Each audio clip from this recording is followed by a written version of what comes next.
Good morning. Thank you so much for joining us here today. We are super excited for this program this morning. My name is Sam Connell. I'm one of the librarians at New Canaan Library. And today we're really excited to have Caryn Antonini here. She's going to show us how to make some very cool Halloween treats, both sweet and savory. But before we get started, I just want to explain a few things about the program. We are on a Zoom webinar, and that means that your camera and your audio will be off the entire time. If you have any questions or any tech issues, feel free to drop it in the chat and I'll be able to help you troubleshoot any tech issues, and we can answer any questions you have about what Caryn is going to show us today.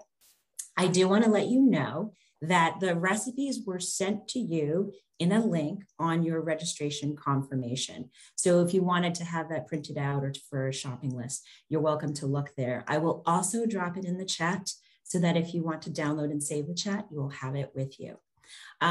More good news is that Caryn will be returning to us in November. On November 16th, we're going to have Caryn show us how to make seasonal side dishes.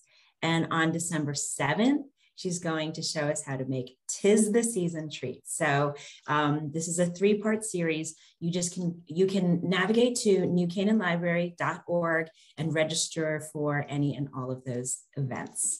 And I just wanted to give you a little background on Caryn.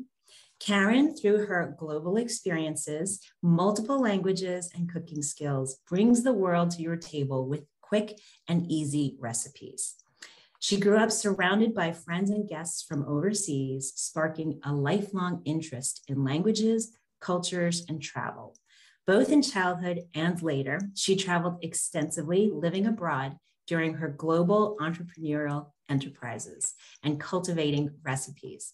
Caryn's lifelong passion of cooking and baking was put to the test during the lockdown, and she has since built a brand around these endeavors, Cultivated by Caryn.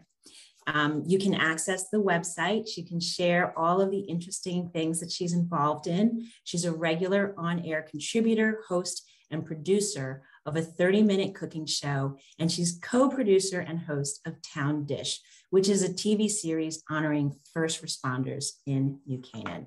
We are so lucky to have Caryn here today, and just know that if at any point you need to step away, this will be recorded and available on the New Canaan Library YouTube channel. So welcome, Caryn, and thank you so much for joining us today. Thank you so much, Sam. Good morning, everyone. I'm so happy to be here to share these treats with you. So to get started, I am going to start with the red velvet cake with the black frosting. Now you can make the regular frosting if you wish, but the black is a little bit spookier and fun. So I have I believe you have it in your recipes, my butter at room temperature, a couple eggs, some sugar, the cocoa, the coloring, and I will just get started since you have that. So I'm going to put my butter in my little bowl here. And this is a pretty easy recipe. It's really delicious. The cream cheese frosting is out of this world. Actually borrowed this from a carrot cake that I make. Okay, so I have my, let's see, which is really good as well. So I'm gonna go ahead and just put my sugar and my butter in here, and excuse the noise. I'm just gonna blend that just till it's blended. You don't have to go crazy with this one. And it'll be a little bit dry. It'll look a little dry, but then we're gonna add the egg. And again, at room temperature, because it really makes for a lighter, little bit fluffier of a cake. And they incorporate really well. Okay, so just one at a time. Things here today. I want to get through a lot with you. So hopefully we can crank through at least these 3 recipes, maybe something else. So just one at a time, incorporate your eggs into the batter. And there we go. And then the next one. Just pretty basic. It's really easy. It's like fail proof. And I have preheated my oven to 350 degrees. So that is already ready to go. And then I'm also going to show you how to do your pans. Some of you may know if you're bakers, but I'll just to teach everyone. There we go. So it's a nice yellowy color.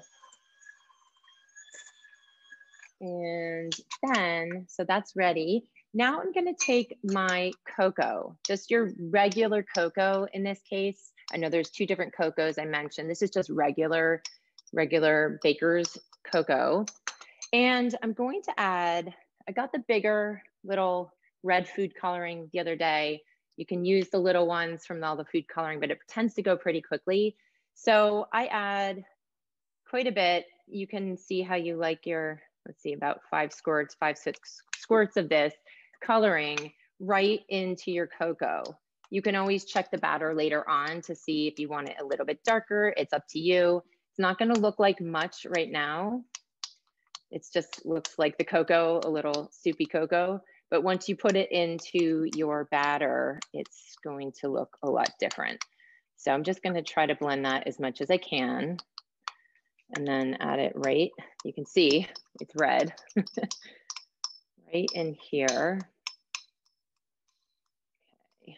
Like I said, you can add more. This is just such a fun cake to make. Just make this any time of year, but I just love the idea of the black. It's really dramatic, the black frosting. When you cut into it and see the red in the middle, especially for Halloween, it's pretty cool. So let's see. Now you will see this. I'm going to show you. It's going to be a pretty good color red at this point. And you can get this like at Acme or Walter Stewart's, anywhere really. Sometimes when you're making something that needs to be colored red, whether it's cookies or this cake, easier just to get the larger size of it. So this is great. This is looking really good. So you can see it's a nice color. I like this color. Don't think you need to go much darker unless you wish. So then I have my flour, and I'll just add my salt right in there. Just give it a little, find another spoon here. Give it a little stir and add it in. Just gradually add this in with the cup of buttermilk. This buttermilk gives it a really great, kind of like a tangy, little bit of a tang to the flavor. Tastes so good. So just gradually add your flour like this. Give it a little bit of buttermilk. There we go. Just a little bit there. It's really good. And then just incorporate that. So that's well blended. So.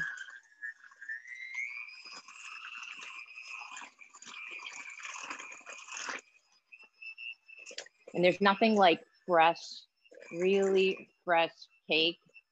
So much better. If you have the time, it doesn't take that long. It's only half an hour in the oven or thereabouts. I'll explain. My oven tends to cook a little faster, so I always put it in for a little bit shorter time. I would definitely check, because the last thing you want is to go to all this effort and then to have it overdone, overbaked. So there we go. A little bit more.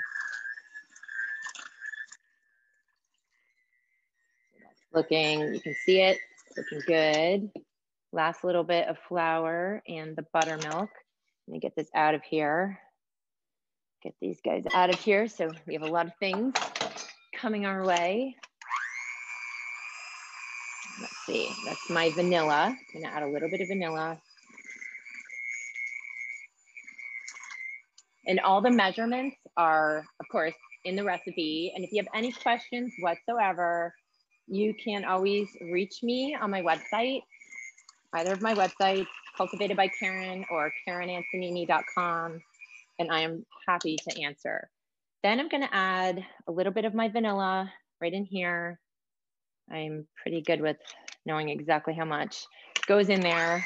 My mom always gives me a hard time because she says, oh, you never measure, but in some cases I do, but when I know a recipe really well, it just tends to work out. Okay, so that is blended. Then the last thing I'm going to put here is, get that red coloring out of the way. I have a tablespoon, I believe, of the vinegar and some baking soda. So this is the fun, you have kids or want to show the reaction. It's kind of cool. Fizzes up. So I'm gonna get the rest of that right in here and add that right into my batter, right over the top of the batter, and then make sure that is all blended in. Way. Well, so that's it. That's it for the batter. It's really easy. It's a great cake. This was actually my son's request this year for his birthday earlier in the summer. So it is a crowd pleaser. Okay, so we are finished with this. Now, let me just pop these out so they're not getting all over. And I'm gonna show you, you're gonna need 2 9-inch pans. So I've put everything together, make it super easy. We have a lot going on. So you're gonna take your pans, and like I said, some of you might know this. I prefer to use butter. I don't like to use the spray, just to avoid chemicals. And take a stick of butter like this, if you have like maybe a little bit or half, whatever, and go ahead and just butter your tins really nicely, just like this. And if you have a scrap, I sometimes just say, get your hands dirty. We know how to wash our hands these days. So just get in there, just takes a few minutes, and do both of your pans like this, get the edges, make sure it's all greased really well. And then, out of there. Then you're gonna take some flour and just give it a dusting of flour. This just really helps to get your cake, helps to make it pop right out, not stick to the tin. It's just a little bit, and I'll show you how to do that. So there we go, that looks good. Oops, maybe one little bit there. And I like to keep a little extra flour, whether I'm doing this or if I'm making cookies, put it in a little bowl like this so you're not just scooping in with your hands. And go ahead and say you can just put in, I don't know, about a teaspoon of flour, and then just kind of go around so it gets all the edges. You can do it over the trash can if you want. Let's see, there, get all the edges. And then if there's excess, you can just dump it out in the trash, but it just really helps kind of get your cake, loosens it up so it's not sticking. There, so that's all ready. Do my last one. And then I'm gonna get my batter in there. So you can see there's just a nice dusting like this over the grease. So then I'm gonna take my batter and just evenly distribute between the 2 pans as much as you can. And this batter is great because it seems to kind of just get in there. Has a little, looks like a bounce to it almost. It's kind of fun. So I'm gonna get this into my pans, spread this out, and then put it in the oven for about 30 minutes. But like I said, I would definitely check because my oven loves to cook quickly, which is good in some cases, but when my kids are hungry, but not necessarily when you're baking and you don't know. So just check it. I actually put it in for about 24 minutes, but that's my oven. So you might want to check. Just take your cake tester or a knife and stick it in the middle. If it comes out clean, and if you look at it and jiggle it, it should be all, doesn't jiggle too much in the middle, it's fine. The cake tester will tell you, or the knife. So there we go, just about right. Let's see, put a little extra over here. And just smooth it out. There we go. Those look really good. And just try to make it flat and smooth, because when you go to frost it, you want it nice and smooth so it looks pretty. And if it doesn't come out like that, just add some extra frosting. It's really good. The frosting's so delicious. I always make a habit of just making frosting because I don't like the store-bought very much. This one is just, it's well worth your effort. So I'm gonna go ahead and put this in. Hopefully I remember the time here. Let's see, set my timer, about 24 minutes.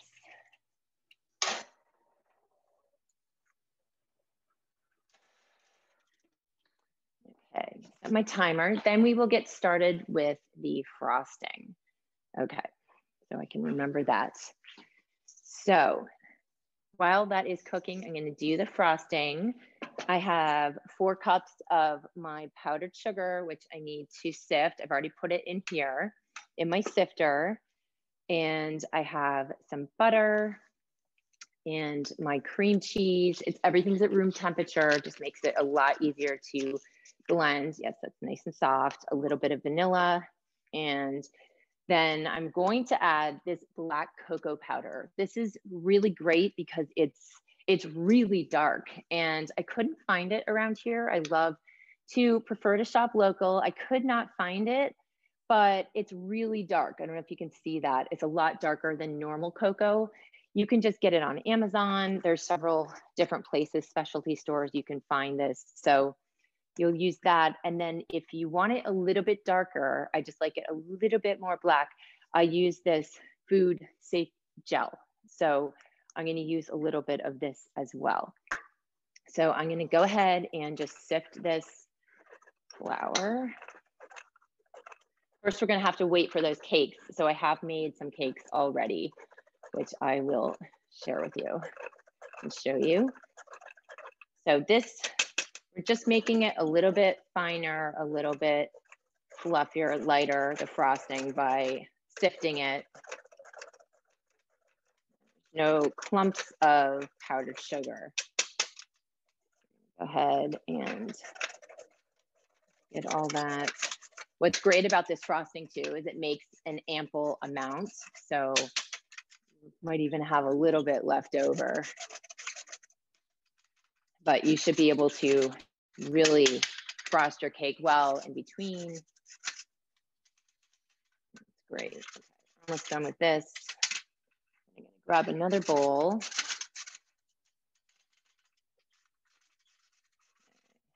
There we go.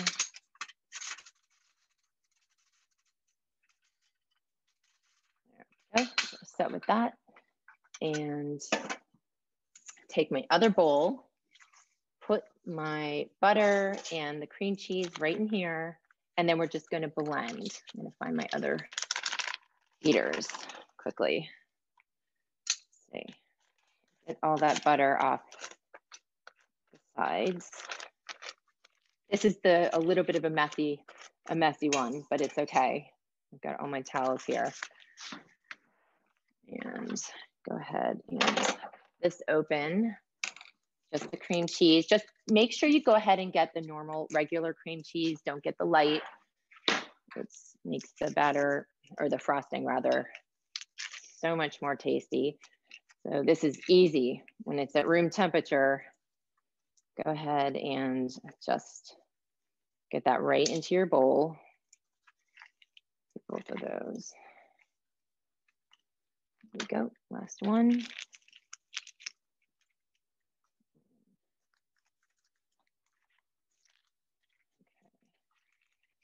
And I might have to rinse off those beaters, or I have some over here. Let's see, we have so many different recipes today.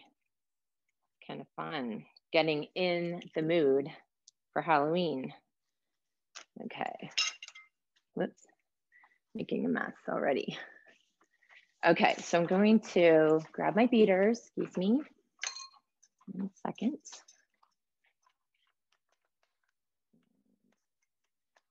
Just going to blend this until it is incorporated. So it's a minute. You can see this again is also very simple. Really, really simple. It's already nicely blended. And you can use a smaller bowl if you wish. I just kind of ran out of bowls, but that way it makes it a little bit easier to make sure that it's all incorporated around the sides, or you can use a spatula to make sure it's all blended nicely. So I'm just going to gradually add this sifted powdered sugar right in here.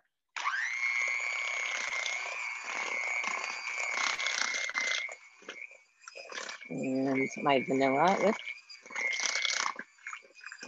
Make sure you get it all on the bottom and the sides.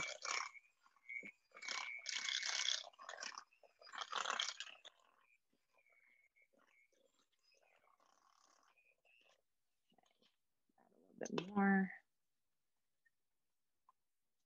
There we go.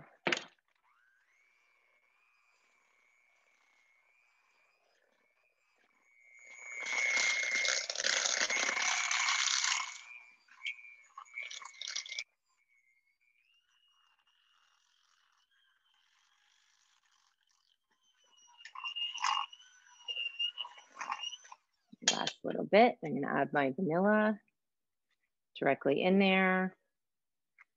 And the last bit of the sugar. My other blender died the other day, so this one is, seems like it takes a little bit longer, but it's okay, it's doing its job. Okay, get that massive bowl out so we can see what we're doing here. And it is almost ready. Now, if you're making this, your cake, I would suggest not making this ahead of time too much, because it's typically a very soft frosting. You can refrigerate it, but it's better to wait until your cakes have cooled and then make your frosting, because it firms up a little bit. It's great after the cake is already frosted. You can put it in the fridge, but I would just wait. There we go. But like I said, I have my cakes, so I'm going to go grab those in a second. Now, so this is our frosting. It smells so good. I don't know if anyone is cooking along with me, but when you make this, it is really, really good. So the next step here is to add my half a cup of this black cocoa. So I'm going to go ahead and see, that's the quarter cup. Add that right in. It's really dark. So you can keep it as is, your frosting, of course, but this is a really fun, there's so many fun ways to decorate this cake for Halloween. So I've got the half a cup, and then I'll show you what it looks like before I add the coloring. So you can see if you want to add more, make it a little darker, a little powdery. So I'm going to blend slowly. There we go. Get my edges. Make sure it's all getting incorporated. All right, so you can see already the nice, it's a really, really great color. And this way, your teeth aren't going to turn black. You're not adding so much of that food coloring. And the gel, too, you might get a little on your finger, but no one's teeth are going to turn black, which is really nice. So this is the color, almost done. This is the color right now. I do like it just a little bit darker, but this is like a nice, really, really dark chocolate color. So I'm gonna add, this gel, it comes out like kind of gloopy. So I'll probably do 2 kind of big squirts. Let's see, 1, 2, and then see how it goes. And if you wanna add more, it's up to you. Just like the red in the cake, it's up to you. And again, you can find this, I got this, I think on Amazon or even Michael's. You can find it if they're in stock. Kind of hard sometimes. So here we go. I think this is looking really good. Dark enough.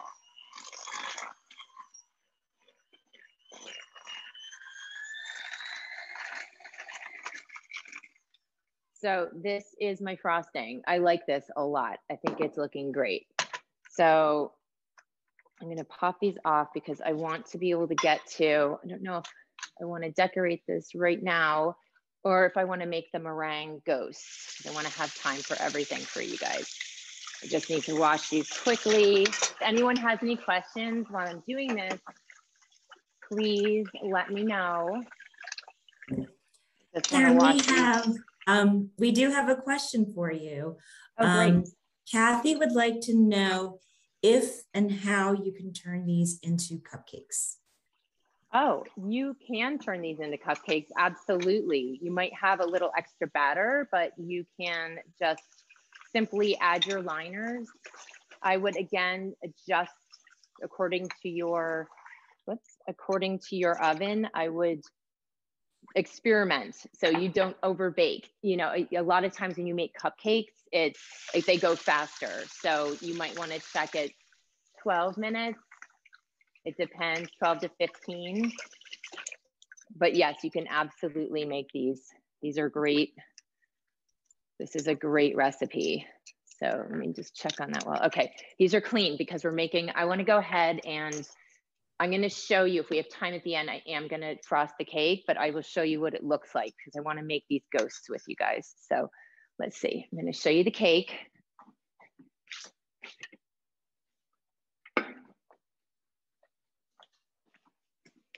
So here is my cake, and what I have done is added a little bit. You can decorate it any way you want, of course, but I have taken these amazing cookies. You just get like these little chocolate wafers and get your little blender. I'm going to use my blender in a minute for the hummus, but just put them in here, grind them up, and it just adds a little bit of texture to your cake on top. I haven't finished it. I wanted to show you the cake. And then around the edges, I put this in a plate. So I wanted to just have it look pretty. You can add a little bit more.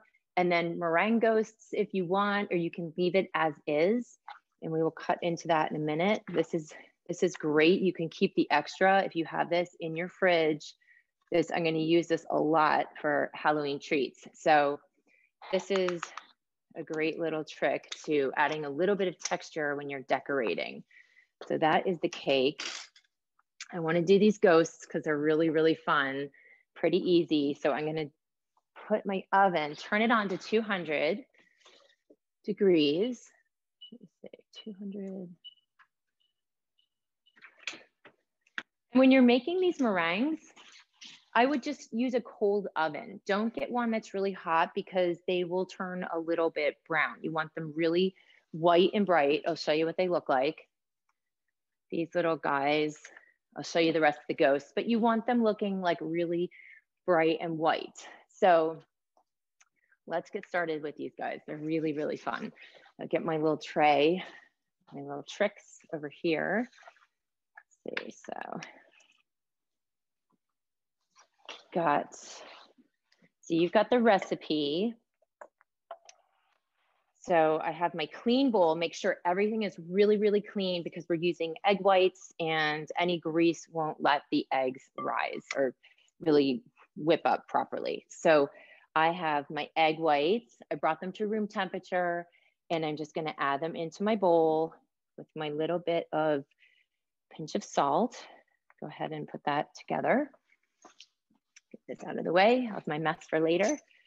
And that's why, thank you for letting me take the time to get these beaters clean. I'm gonna stick these in here. And I'm just gonna beat this for a couple minutes, just about 2 to 3 minutes until it gets, I'll show you. It kind of comes together, gets a little foamy, takes some shape, starts to take the shape. And I'm also going to get one of my baking sheets. I would recommend a couple baking sheets. Line it with, just checking on my cake, line it with some parchment paper. So you'll have much less of a mess. Over there. So just a couple minutes here. Sometimes it goes faster and that's okay. If you see it taking shape at this stage, I would do about 2 minutes. Good. And then here's my tip and my little pouch, my piping bag. And I'm using kind of a big tip. I don't know if you can see this to make my ghost. You can get this at Michael's again. There's a cooking store in town might have it, or Cook Nook in Wilson. I know they have it, or online. I like to shop local.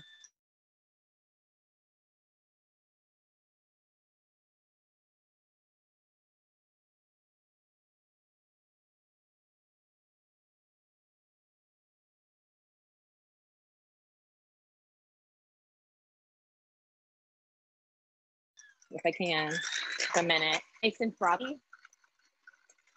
And bringing the eggs to room temperature as well will really help make it more airy and light. There we go. Okay, so this is what it looks like so far. Then I'm going to go ahead and add my cream of tartar. So I have my cream of tartar here, just add that in there, blend it, and then gradually add my sugar. Just about a tablespoon at a time. Doesn't have to be exact, but not too much. And you're gonna keep beating this until you get really stiff peaks. You'll see, I'll show you. It's why I know there's noise, but I wanted to show you what it looks like in case you haven't made this. It's really fun, and it's so easy. You can use this recipe for really any holiday. I like to make trees for the holidays, or Christmas trees. You can add coloring to it. It's super easy and fun. A little bit more.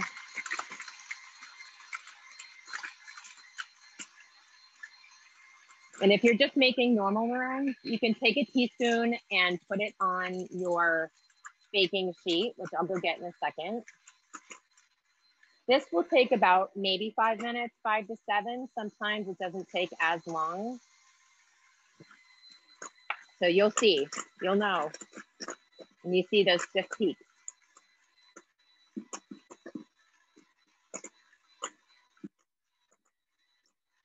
You're getting there.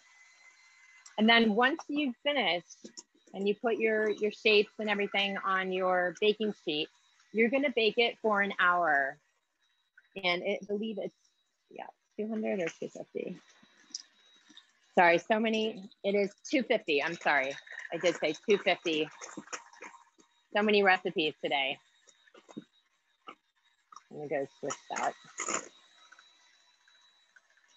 But the great thing is you can, as you start this process, you can turn on your oven and it will probably be heated by the time you are ready to go. Because like I said, you don't want it really hot. You can make these when you're not baking or cooking anything else, I recommend.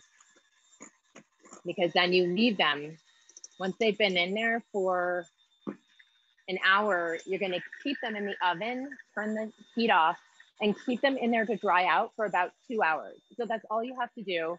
You can make them, have it on for an hour, and then leave, turn your oven off, and you'll come back to these amazing meringues. They're so fun. So, I'm getting there. You can see that it's already really taking shape. I'm gonna just check the time. Yeah, it's about, do it for another minute. You'll see these stiff peaks. I'm gonna keep going just so you can see. The stiffer the better. So they hold their shape.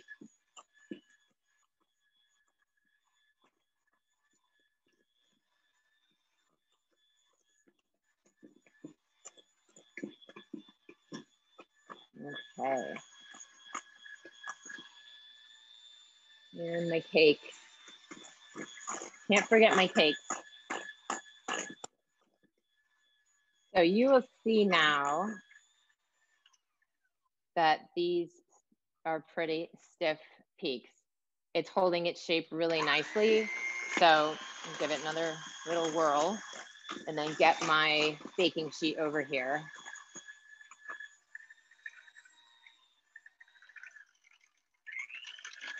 Yeah, it leaves its peaks and it takes shape.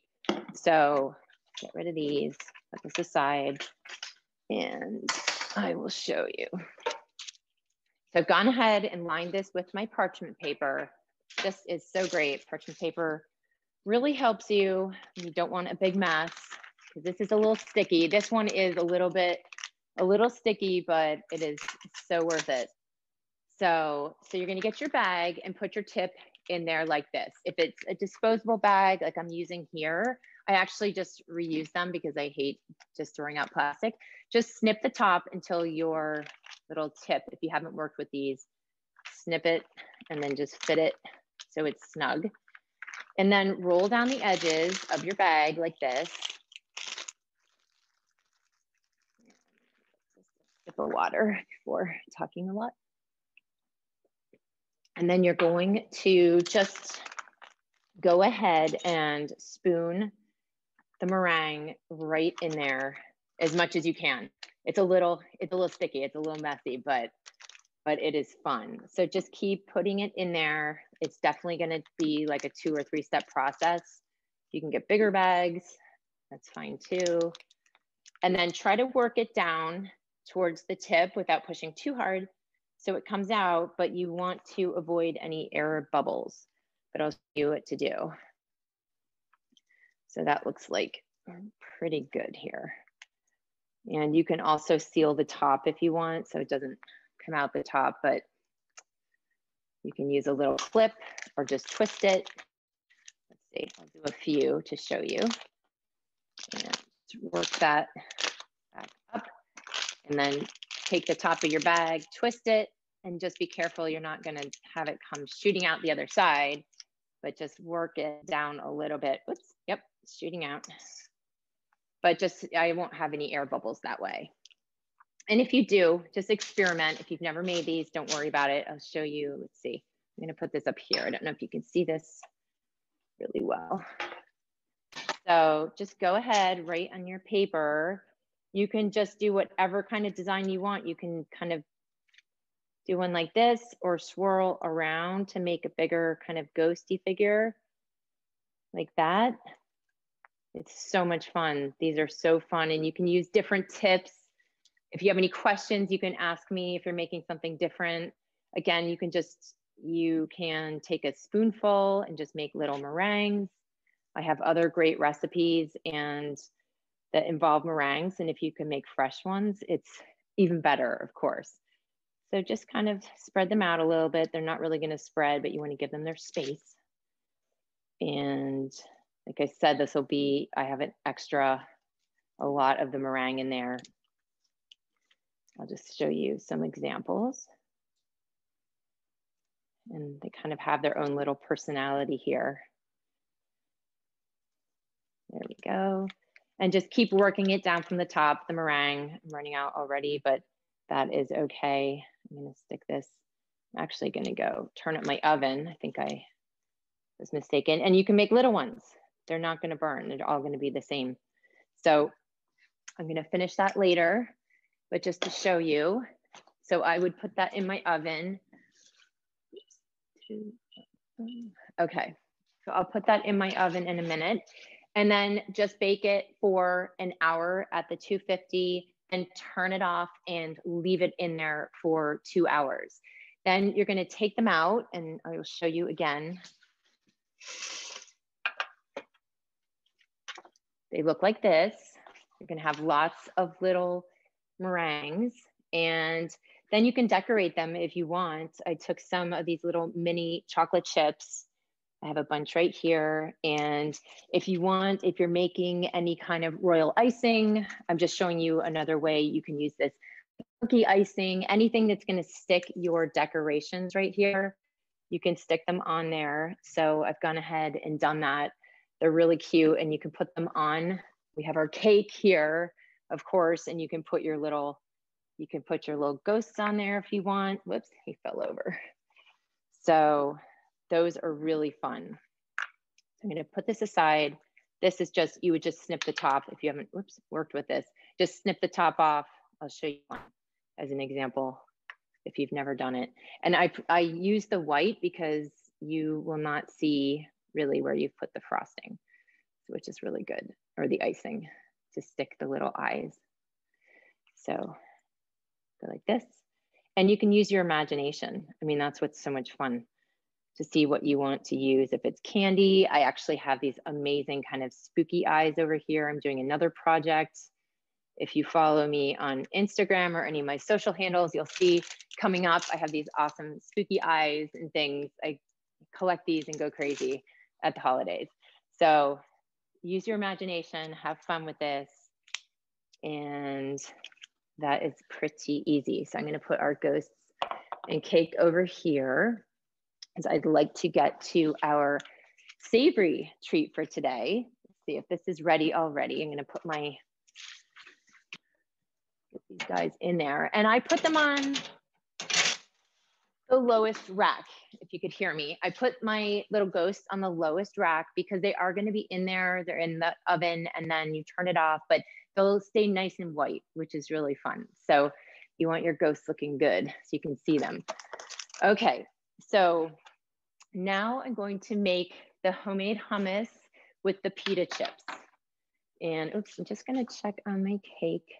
Ooh, yes, I think he is probably, cake is ready. I'm going to take them out, make some room. My tester, so you can see. Let's see. Needs a minute. Okay. So it didn't come out clean, so it's not quite ready. And I'm going to show you what our hummus will look like. Hopefully it stays in place. So I actually carved this little gourd. I probably would use maybe a smaller one. I just love the shape of that guy and wanted to try it. But last year I used one more like this size. But again, use your imagination. This time of year is so fun because there's so many colors in nature. So I have this guy and even these carrots. I don't know if you can see these colors. These are just amazing, kind of the different colored carrots you can get. And it makes it really fun. And then I took my pitas and made little bat-shaped chips. I also did owls for the people who maybe don't like the bats these days, but they're just kind of fun. You can also just make your own homemade chips. You can slice them into triangles or whatever shape you want, but it's just kind of fun for the holidays. If you have kids, it's a nice healthy snack and a little more appealing with the shapes. So I'm going to show you how to do this now. Oops, I'll make room for my cake. Okay. So anyone have any questions as I'm getting this set up? Feel free to ask or always reach out to me if you want. So we don't have any questions at this point, but we do have this lovely feedback that your teaching style is so wonderful and everyone is enjoying following along. And we have a lot of people already planning on making your cake and meringues. Oh, I am so happy. Thank you so much. That is amazing feedback. It makes me happy. Thank you.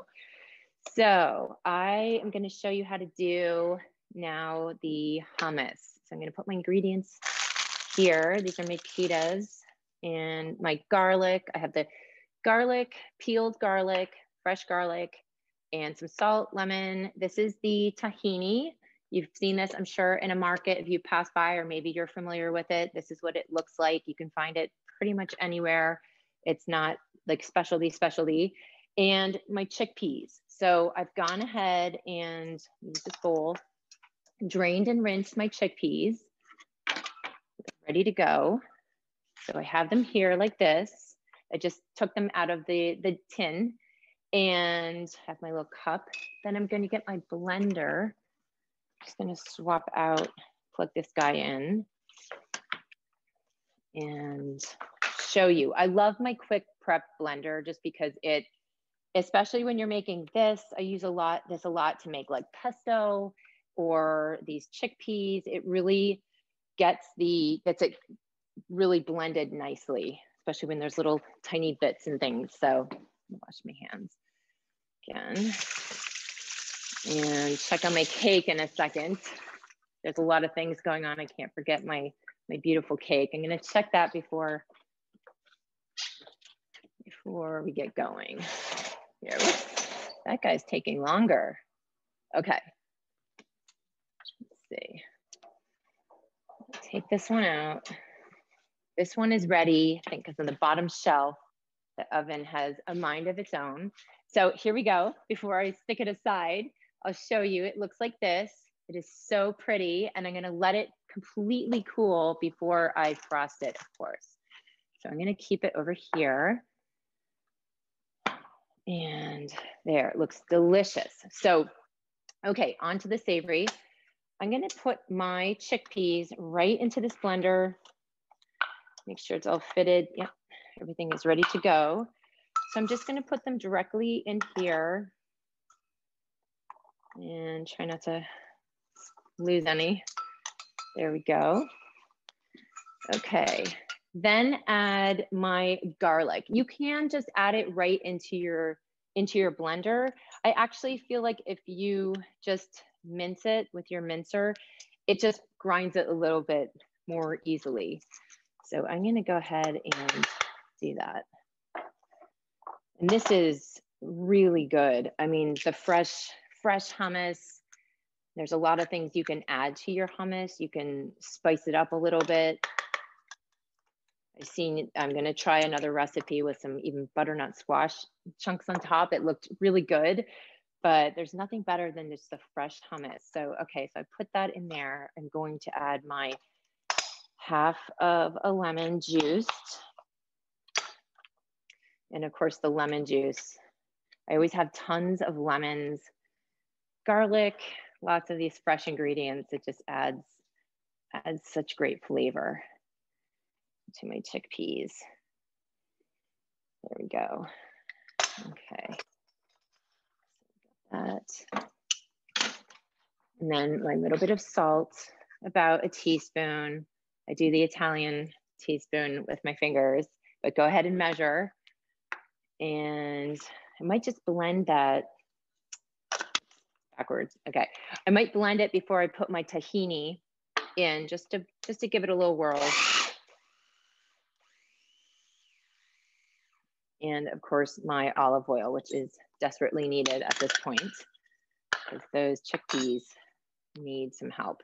So I'm going to do some olive oil in there. You can always add more. I think it's about six to 8 teaspoons.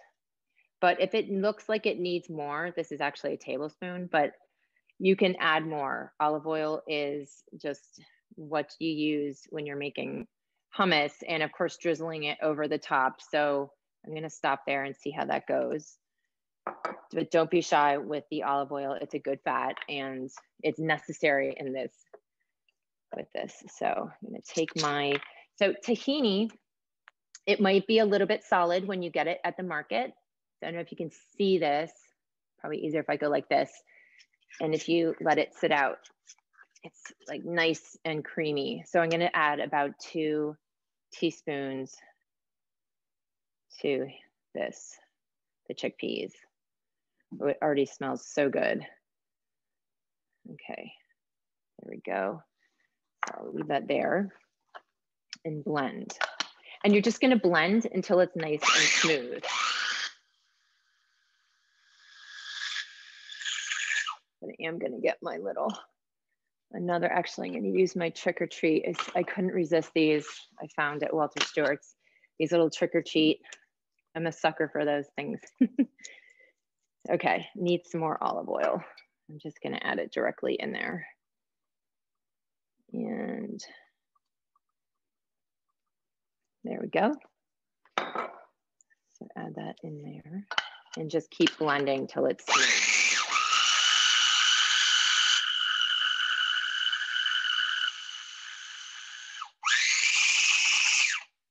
So it's getting there, it is almost there. Just probably needs a little bit more.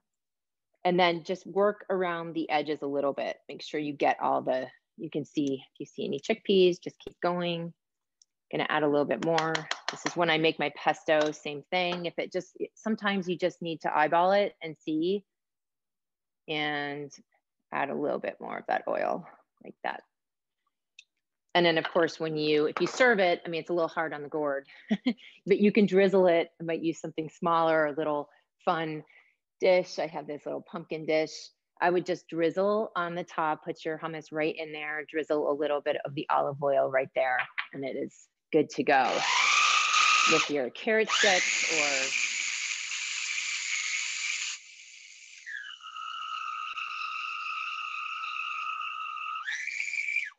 There, so that is looking great. Hummus is ready. Don't want that gut to fall out. Looks just like the one we did over there. I'll keep it out. And then I'm going to show you how to do these pita chips. So I'm going to get rid of this mess and show you. I have kept these at room temperature, my pitas, because it makes it a little bit easier to cut. And I also have my, let's see, I'm going to turn up my oven to 375 for these. Oops, oh no, my cake is still in there. It's probably ready. I'll take it out. My other cake. Oops, not ready yet. Okay, I think that bottom shelf has a mind of its own, almost ready. So I have lined my baking sheet with this parchment paper. Again, it's less of a mess. I'm gonna set it right here and take my pitas. I've made some shapes already, just so we don't have to sit here through the entire process, but I have my little cookie cutter shapes. I have so many of these, but whatever you want to use. I have my bats. I actually had a plastic one. I have some metal ones. When you press down with your cookie cutters, just don't press too hard because you might, I think I lost one bat last year. Couldn't get him back into shape, but they're really great to use to just make your little shapes. So I have my owls, made a bunch of owls in these shapes. I'll show you how. Let's see. And I'm gonna get my sharp knife. I like to take my pitas and then just run a really sharp knife through. I think I used my knife, so I'm going to grab another.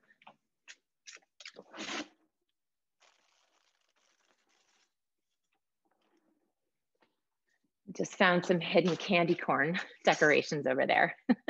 So glad I checked. Okay, so go ahead.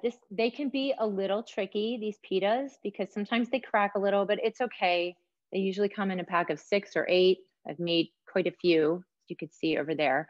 And then just gently, carefully kind of separate, just go right in the middle if you can. You can use your fingers and separate. Let's see. Sometimes these guys look like they're a little tougher. The ones on the top are a little bit easier. Let's see. Just don't cut yourself. I keep my really sharp knives away in a different drawer. And see, so almost there. Yeah, some of them are a little bit tougher than others, but you can gently separate there. So now you're just going to take your cutter.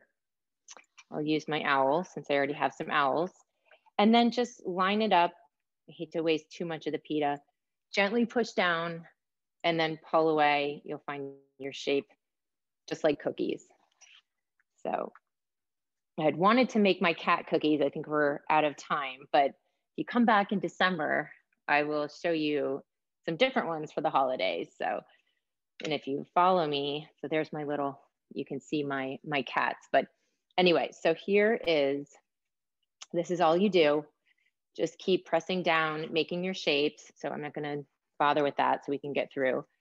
And you're just gonna add your olive oil, a couple tablespoons right on there. This is so easy. And you bake them for about 8 to 10 minutes. So I just like to, my salt, add a tiny bit of salt, or you can sprinkle at the end as well when they're on the sheet. So I want you to be able to see this. There we go. Just put your little shapes out like this. We're just in time. And my cake is done. So I'm going to grab that before I stick these guys in. And when you bake these, just make sure to really check. So it's about 8 to 10 minutes, but they go quickly. So if it looks like 8 is not quite as dark as you want, hover near the oven because they will go quickly. So I'm gonna grab this cake, take him out. He's definitely ready.